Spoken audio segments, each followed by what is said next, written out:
башкирского языка детско-юношеский телеканал «Тамыр» выпускает свой супергеройский мультсериал, который должен покорить сердца всех жителей Башкортостана. В этом году появился новый праздник для жителей нашей республики – День башкирского языка. Отмечать его будут отныне 14 декабря.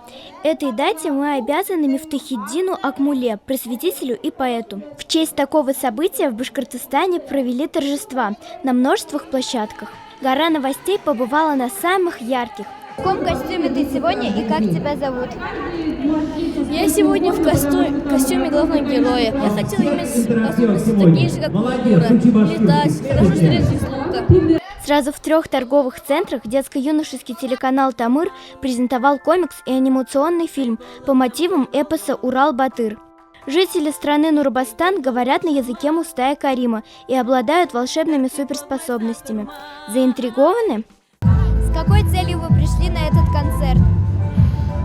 Мы приехали на концерт послушать нашу родную музыку. Я сама башкирка по национальности, своих певцов родных, погулять по торговому центру, ну и просто получить хорошее, веселое настроение.